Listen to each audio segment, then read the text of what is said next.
All right. Hi, everyone.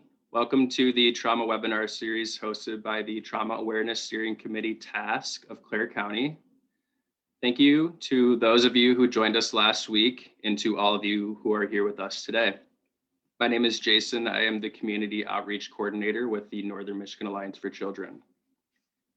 TASC is a group made up of professionals in Clare County who are committed to spreading awareness to build a resilient, trauma-informed community. Our goal is for all community members to have the tools and knowledge they need to ensure Clare County is a safe place to live, learn, and flourish. Today's webinar is being recorded and streamed live on our Facebook page, TASC Clare County, and will be available for future viewings. All participants are muted, so please direct your questions and comments to the chat box, which is being monitored by our team. You can either have your camera on or off, whichever you are most comfortable with. Today, we have Ariana with us for her presentation on what is self-care and why is it important. Ariana received her Bachelor's of Social Work from Central Michigan University and her Master's of Social Work from the University of Michigan. She developed a passion for advocating for children and families while interning with the Northern Michigan Alliance for Children during her undergraduate degree. Ariana is a limited licensed social worker trained in interpersonal practice, mental health, community engagement, and implementing trauma-focused therapies.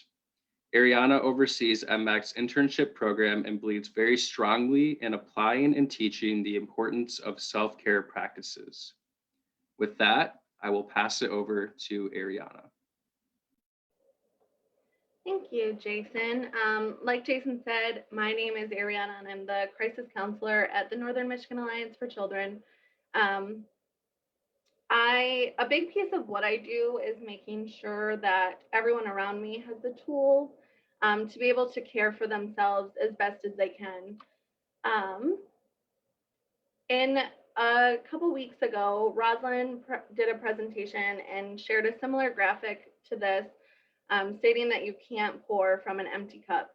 Self-care isn't selfish, it is necessary. To go to work, to come home, to take care of others, whether that be your kids, your pets, or others, to maintain a social life, to maintain all of the relationships you have, to cook and clean, and everything else we have on our plates is a lot to do. So making sure that you're making yourself a priority and making sure that you're being taken care of in a way that you need to often gets forgotten. So today, I hope that I can provide you all with some insight on how important self-care is and some easy and practical ways that you can incorporate it into your daily lives. Like I said, hopefully you'll get a better understanding of the different types of self-care that we'll go over, a better understanding of what burnout is and what will happen without self-care practices. And then, like I said, some simple stuff that you can start utilizing every day. So we're just going to start with a check-in. If everyone, Tammy, I can't see the chat box, so if people respond, could you please let me know? I want everybody to just kind of check in with where you're at right now. Take a deep breath, pay attention to your bodies, to your minds. How are we all feeling? Like I said, if you wouldn't mind writing into the chat box, that would be great. I have some examples here if you want to look at those. Feeling great, feeling okay, struggling, feeling good, kind of or feeling empty. Okay, so we have some responses. One is at work, feeling busy. One is ready for the weekend. Feeling good for now. Another person wrote Ma, M-E-H. Feeling better than most days. Feeling pretty good. Feeling groovy. I like that one. So I have another person. I see sunshine. I'm feeling good and ready for a long weekend. Good. Thank you all for participating. Whoops, I'm sorry, we have more. So one person said they're struggling. Another person said they're feeling great. Feeling good, feeling okay. Another person wrote, they're stressed today. It is my Friday and there's just too much to do. We have 12 more messages. That's okay. I appreciate everybody commenting. We can keep going if that's okay. Okay. If you're feeling great, that's awesome. Keep meeting those needs and practicing self-care. If you're feeling just kind of okay, kind of meh, what can you do to make yourself feel better? Maybe you'll find something throughout this presentation that would be helpful. Or maybe there's something specific you like doing for yourself. If that's true, please make time to do that today. And like if you're struggling, feeling empty, at the bottom I have what area of your life is suffering most right now. Focus on that area today. Pinpoint what's draining you and try to create a boundary, which we will talk about in this presentation, and make sure you're doing at least one thing today that fills you up. So we are going to get into a little bit about what self-care is and what it is not. Self-care is not always time-consuming. It can be any length of time. It's not just for your body, it's for all of you. It doesn't always have to be expensive. I think we a lot of times say, I'll do this for myself when I finally get to that. It can be for any time, for any amount of time. It's not just for others, it's for you as well. And self-care, most importantly, is not selfish. It is self-loving. You have this little picture. You wouldn't let this happen to your phone battery. Don't let it happen to yourselves either. So some myths and some truths about self-care. I think a myth is self-care is an indulgence. Self-care is meaningful. It includes making mindful changes in patterns of thoughts and behaviors that do not contribute to your well-being. Self-care is not selfish. When you make time for yourself and get sufficient rest and exercise, you'll feel more energetic and will be able to do more for yourself and for those around you. Self-care is not time-consuming. It doesn't require you to take a huge chunk of your day all of the time. It can just be a simple 5-minute tops practice. And self-care is not a one-time experience. Looking after yourself is an ongoing practice in building resilience to face hardships and in preventing burning out, which we will talk more about as well. Self-care is kind of like a box. Inside of the self-care box are all of these tools. You don't have to have all of the tools, but being able to stop maybe negative self-talk, turn in those difficult emotions and make boundaries when they are needed. Those are important tools to have in your toolbox, and these are important self-care aspects that we must lean into. Again, it can be these things, these top things, but it's also more than that. So it can be pampering yourself, but it's also learning to truly appreciate who you are and accept yourself. It can be bubble baths and face masks, but it can also be resolving inner conflict and practicing positive self-talk and being aware of how your thoughts and actions contribute to your overall well-being. It doesn't always have to be an activity. It can just be an act of respect for yourself.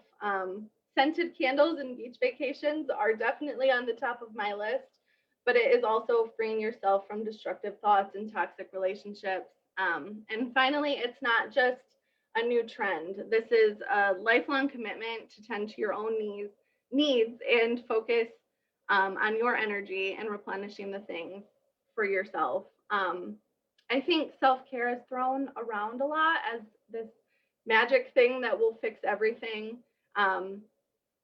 If you'd only take a second to treat yourself, you'd be fine. I'm sure we've all heard that or felt that before. I know that I have. What does self-care really mean? Some self-care can be activities that provide distraction or comfort during difficult times. Things like bubble baths, binging TV episodes, time off from responsibilities, exercise, and more. These are all very good for our well-being. Sometimes, though, these aren't things that stabilize us or create opportunities for us to move forward. Self-care is also activities that help you find meaning, that support your growth and help ground you. These can be things like going to therapy, meditating, exercise, taking control of your finances, being able to say yes and no when you mean it, getting medical care, eating well for your body, setting and keeping boundaries, and more. All right. Self-care, again, is not selfish. I think I've said that 100 times already, but I really want that to be a takeaway today. This is not selfish. Not utilizing self-care can lead to burnout, which could also be depression, anxiety, stress, feeling exhausted, feeling easily overwhelmed, lack of concentration, lose your sense of self, a weakened immune system even, getting short-tempered, and more. Some benefits of self-care, though, if you take some of that away, is restoring energy, becoming a better and happier you, responding better in tough situations, increasing your efficiency and focus, healthier overall, and a stronger immune system. So I want to talk a little bit about the difference between what self-care is and what burnout is. So self-care is the practice of taking action to preserve or improve one's own health, the practice of taking an active role in protecting one's own well-being and happiness, in particular during periods of stress. And on the opposite side of that is burnout. So that is physical or mental collapse caused by overwork or stress, feeling constantly overwhelmed, feeling numb about your work, experiencing tension headaches, stomach aches, even intestinal issues, taking your frustrations out on others, and being easily triggered. So what do we do about it? I'm throwing all of these really heavy things at you, and what do we do about it? Increasing your energy, check in with yourself daily and write down your daily sources of stress. Maybe that can help you pinpoint specifically what's going on. Ask yourself if what you're feeling is out of the ordinary. Journaling down before and after to see if there's a pattern with anything. Identifying the root of the problem and creating a toolkit to be able to decrease your source of stress. That could be self-care methods, listening to music, going for a walk, repeating positive affirmations to yourself to practice self-love and self-care, starting a gratitude journal, unplugging by shutting off your phone, or you could even mute your notifications if you don't want to shut off totally. Turning off the TV, pampering yourself is an important part of it. Don't forget to take care of your basic needs in these areas of emotional and physical health. How to prevent burnout. Remember your purpose or your why. Why are you doing what you do, whether that be with family, with work, in anything that you're doing. Know that it's okay to take some time off and pinpointing what is important to you in your daily life. Setting boundaries and setting goals on the most important tasks for you. Really, I said boundaries, I know, but knowing when enough is enough and being able to stick with that. When engaging in negative self-talk, maybe practicing positive self-talk, challenge that inner critic of yours. Always nice to write nice things down on sticky notes and place them on your mirrors or somewhere that you walk by frequently. Remember that at the end of the day, whether you're thinking about work or home or anything, that you are important and you come first, and the relationship with you is something that you're going to be stuck with for the rest of your life. So really treasuring yourself and honoring yourself is super important. So let's talk about the types of self-care. So we've got physical self-care, taking care of our bodies. It doesn't have to be a vigorous exercise routine. The key to self-care should be doing something you enjoy and not feeling like an obligation or like something that you have to be doing. Some ideas: yoga, eating more fruits and veggies, going for a bike ride, or whatever feels good to you. Emotional self-care, so becoming more in tune with your emotions. checking in with yourself, becoming mindful of thinking patterns and finding ways to work with them rather than bottling them up inside. Some ideas can be journaling, mindfulness activities, being creative through painting, artwork, anything like that, writing, cooking, anything, anything that works for you. Spiritual self-care doesn't have to necessarily relate to religion, although it can for some people. When you practice spiritual self-care, you are nourishing your soul, striving for inner peace, and seeking to find purpose and meaning in life. Some ideas for that is spending time in nature, praying, if that helps you, being part of a cause that you believe in. The next one I have is intellectual. So this includes doing something you enjoy that nourishes and challenges your mind. Expanding your knowledge, learning a new skill can be a type of self-care activity in this category.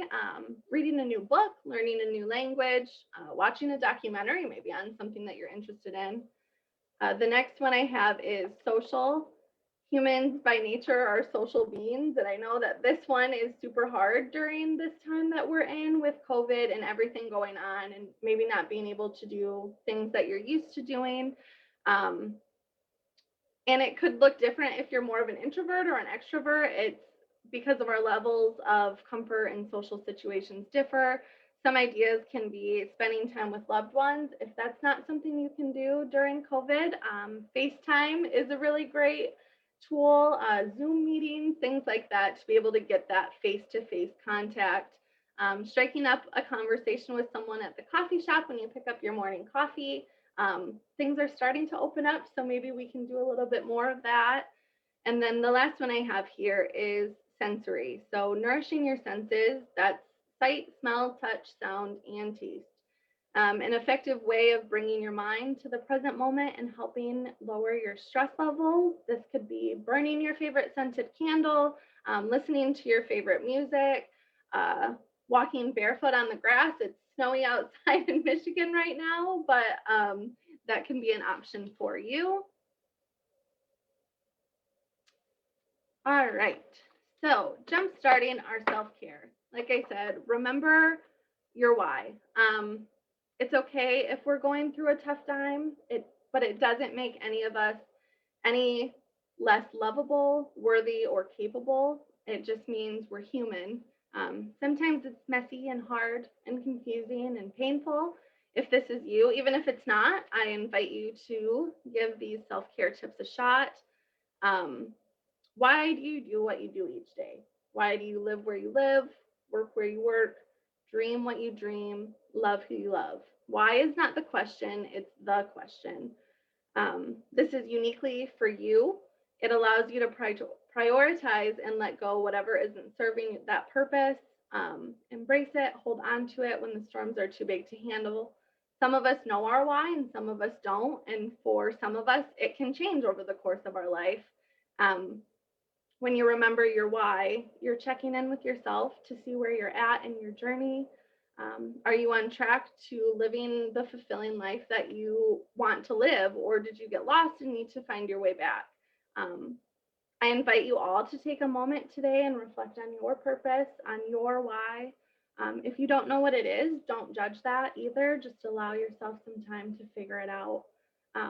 Allow yourself some grace while you're trying to figure this out. This is a big question. Practicing mindfulness, taking 3 long, slow, deep breaths, or consciously engaging your senses for a few moments. Notice the feeling of your breath in your body as you breathe. What types of physical sensations are you noticing? The gentle rise and fall of your chest and belly, the sound of your breath, the feeling of air in your nostrils. Look around you right now. What do you see? What do you hear? What does your body feel like sitting on a chair or sitting on the couch that you're in? What do you smell? What can you taste? Go for a walk, stretch your body. YouTube has a lot of really good videos if you can't get out to a class or something like that. Meditating, reading, spending time alone. It's very important, though, to regularly check in with yourself and figure out what those needs for you specifically are. Is it time in the company of someone who cares for you, time alone, someone to listen without giving advice? It's, like I said, uniquely different for everyone. So make sure we're checking in with ourselves and seeing what that is for each of us. All right.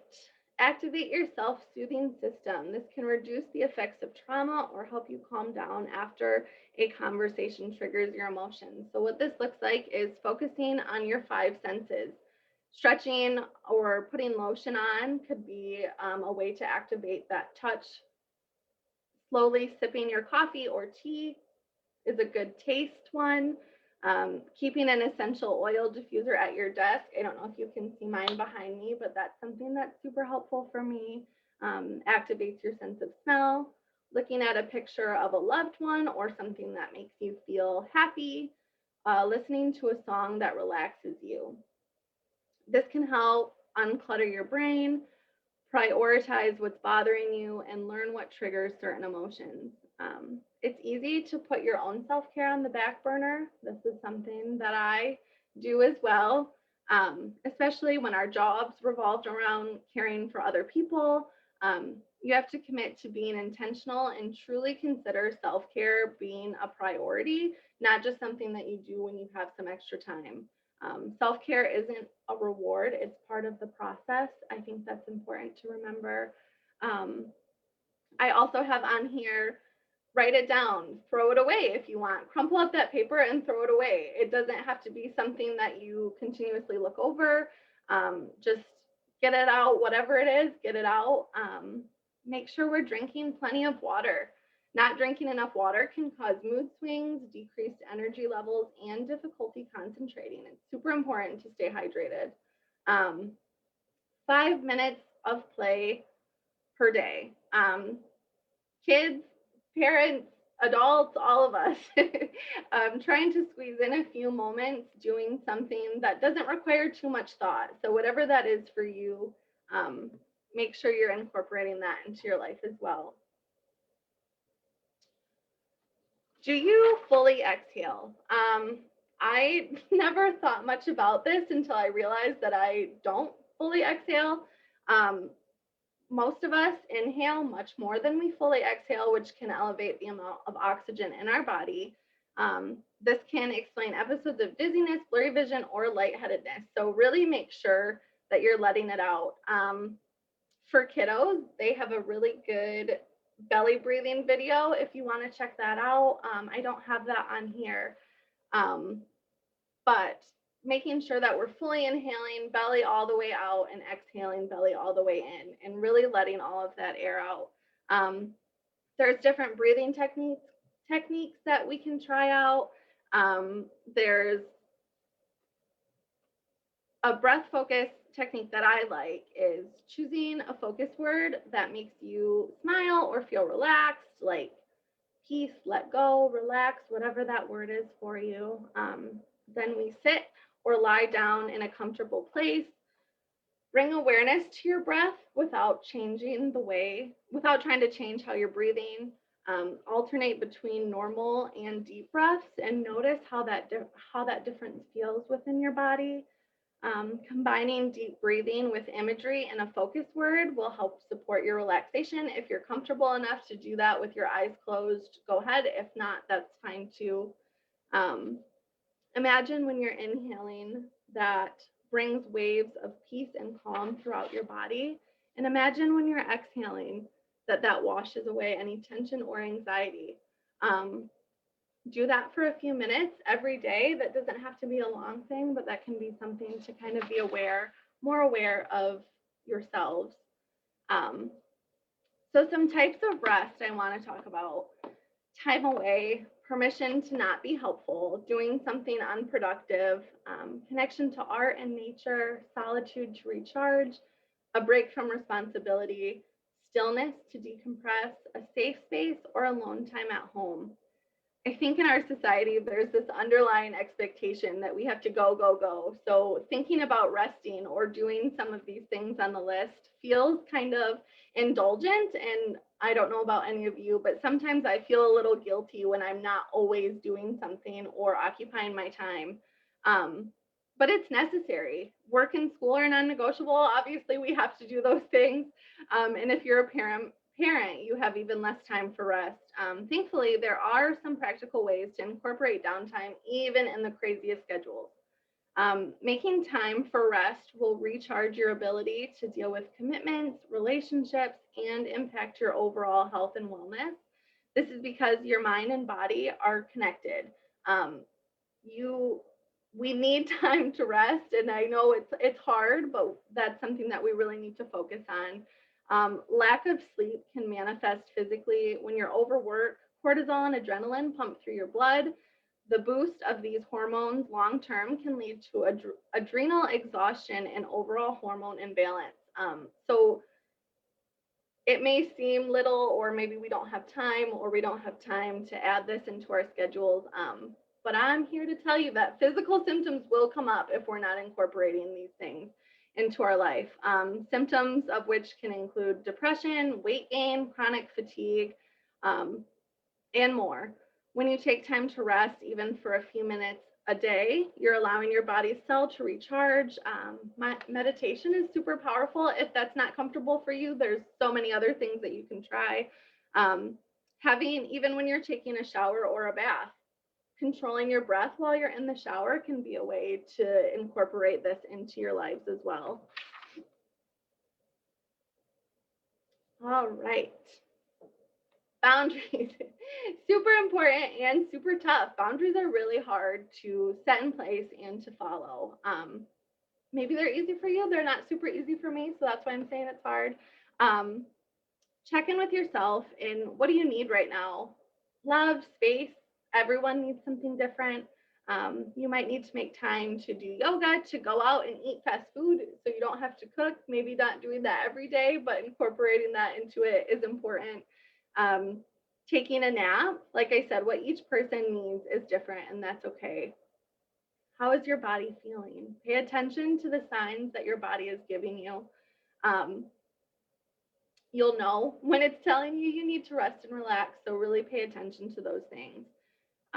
What kind of boundaries do you need to enforce? Are you saying yes to things that you don't want to say yes to? Are you letting someone else infringe on your time, space, or boundaries? Take a stand for yourself and set those boundaries. I need blank right now. I need space. I need rest. I need whatever it is that you need. Should be part of your vocabulary moving forward. Have you taken care of your basic needs today?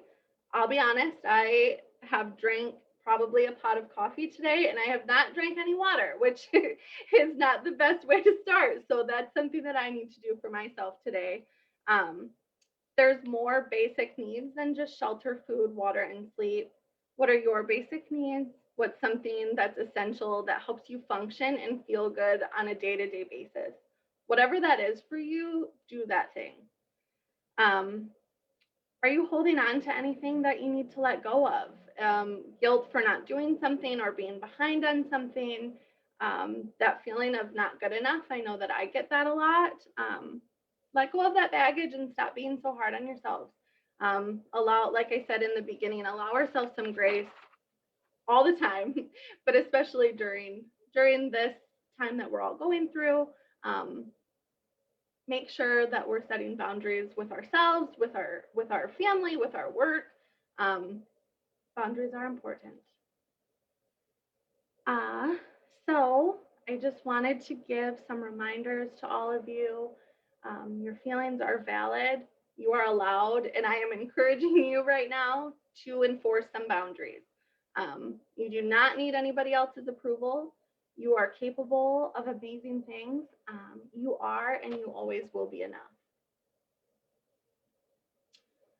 So here's some little 5-minute self-care that you could do day to day. Take some deep breaths, drinking a glass of water, doing some stretches, organizing some things, writing down things you're grateful for, saying affirmations out loud to yourself. I like putting sticky notes on my mirrors and all around the house, but I think there's something super powerful about saying them out loud as well. My challenge to all of you today is to take a deep breath and check in with your needs. What do you need in this moment? Maybe it's a few things, maybe it's only one thing. Whatever it is today, make an effort to meet that need and focus on you.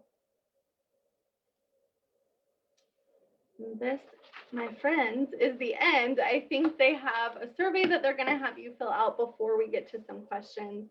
But please remember that you are worth the quiet moment. You are worth that deeper breath, the time that it takes to slow down, be still, and rest. Thank you. All right, awesome. Thank you, Ariana, for sharing all of that helpful information and for reminding us why self-care is so important. As you said, we do have a quick survey that I'll leave open for 1 minute. If you could fill this out for us, we'd appreciate it. We really value your feedback. This is our first time having a webinar series, and we do appreciate all the feedback we can get.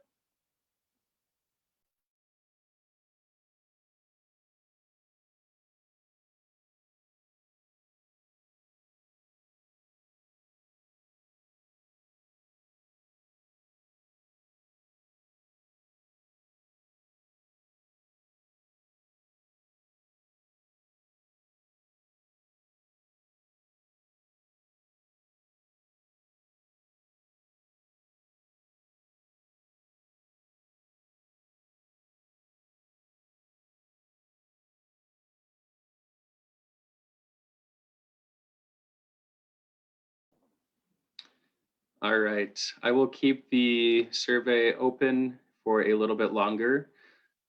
Thank you all for your feedback. We would now like to take some questions and comments from the chat box. Tammy, can you check the chat box for questions and comments and see if we have any? And if you haven't posted yet, feel free to post now.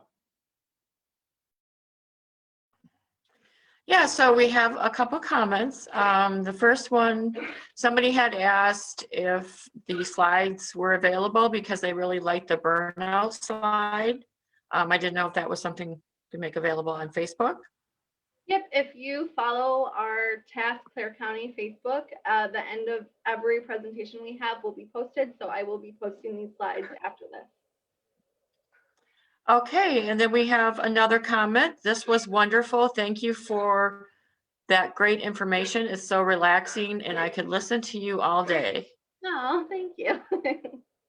And we have another one. Thank you so much. This is great. Let's see, we have some more here. This was great. I think the topic of boundaries could use some more discussion. Okay. Thank you. This was great reminder to take time for myself. Smiley face. Great information, very informative and very helpful. And someone asked, what if my supervisor is the one that causes stress? I think then we go back to our boundaries discussion. What is it specifically about that supervisor that's causing you stress? Is it something within like supervision meetings that's happening? Is it a day-to-day in the workplace? I think pinpointing what specifically it is that's causing that stress, and then being open to having that conversation of, when certain things like this happen, this is how it makes me feel. Just being open, and maybe if that's a boundary that you need to set, maybe there's something happening that you're saying yes to when you want to say no. Really sticking hard with those boundaries. I hope that helps. Do you want me to expand more, or was that okay?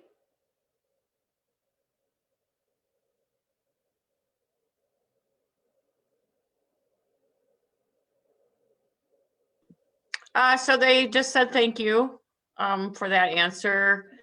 We have another one. I'm good enough. I'm smart enough. And gosh darn it, people like me. Yes. Absolutely. Absolutely. And that's it on the comments. Awesome. Well, thank you everyone for taking time out of your day to join me for this. If you have any further questions, or I know someone said they wanted me to expand on boundaries a little more. If you want to talk with me more about that, I do have my email and my phone number here. Please feel free to reach out to me. I'm here for you. So. All right. I would like to reiterate thank you. And then as a reminder, the recording of today's webinar and all of our other webinars are on our Facebook page, TASC Clare County. And we hope to see you next week, Thursday at noon, for Conscious Discipline with Melody. Have a great weekend, everybody.